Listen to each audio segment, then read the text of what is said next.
ایک یہ بھائی نے فرمایا کہ ہم دبئی میں ہوتے ہیں اور جمعہ پڑھنے کے لیے دوست وغیرہ گاڑی میں پھر وہ مسجد تک پہنچتے ہیں، تو جیسے ہی جمعہ ختم ہوتا ہے ہمارے سارے دوست باہر نکل آتے ہیں، میں سنت وغیرہ پڑھتا ہوں تو وہ مجھے فورس کرتے ہیں کہ تم سنت چھوڑ دیا کرو، کیا حکم شرع ہے؟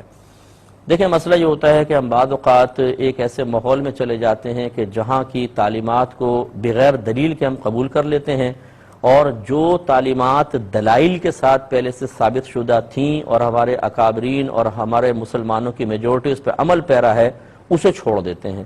اس سے بڑی نادانی اور کیا ہوگی؟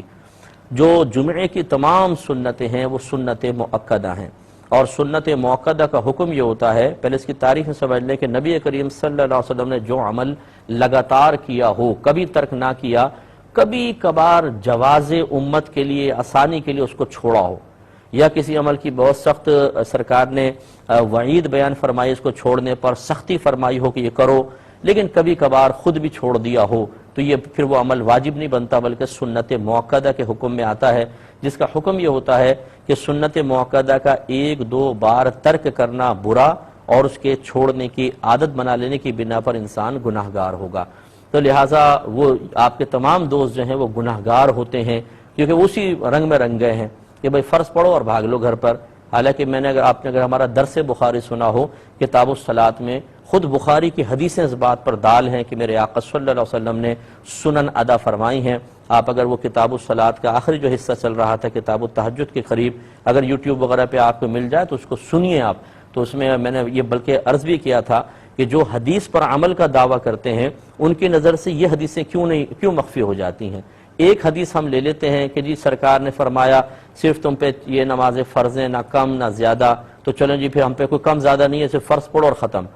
یہ حدیثیں کیوں فراموش کر دیتے ہیں؟ اس لیے کہ اس میں مشقت ہے، اس لیے کہ اس میں زیادہ عبادت کرنی پڑے گی۔ وہ حدیثیں لے لیں جس میں عمل کم سے کم کرنا پڑے، وہ حدیثیں چھوڑ دیں جو تواتر سے ثابت ہیں، اور خود سیدہ عائشہ صدیقہ رضی اللہ تعالیٰ عنہ نے ہمیشگی کے الفاظ اس میں بیان فرمائے ہیں، ان کو ترک کر دیا جاتا ہے۔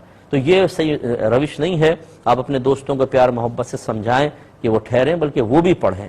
یہ جو ہمارے ہاں ایسا ہوتا ہے کہ جیسے ہی جمعے کی نماز ختم ہوتی ہے، توبہ، جوتیوں کے مقام پہ اتنا رش پڑ جاتا ہے جیسے فری میں کوئی نیاز تقسیم ہو رہی ہے یا پیسے تقسیم ہو رہے ہیں۔ مسجد میں کم ہو جاتے ہیں، باہر زیادہ، اور باہر نکل کے کرنا کیا ہے؟ 10-15 منٹ جوتیاں تلاش کرتے رہیں گے، دوسرے کندھے پہ چڑھیں گے، باہر نکل کے کیا کرنا ہے؟ ایک لمبا سا سانس بھریں گے، چل یار فٹ پاتھ پہ بیٹھتے ہیں، چلو یار فٹ بال کا میچ دیکھتے ہیں۔ یعنی آپ بھاگنے کے چکر میں تھے، بس بھاگے، باہر نکل کے کچھ نہیں کرنا ہے۔ اس سے بہتر تھا کہ سنتیں پڑھ لیتے۔ تو خلاصہ کلام یہ بہرحال کہ یہ سنت مؤکدہ ہیں، آپ پڑھتے ہیں، بہت اچھا کرتے ہیں، دوستوں کو بھی پیار محبت سے سمجھائیں، ان کو پڑھوائیں، ویسے نکلیں گے تو آپ سب گناہگار ہوں گے۔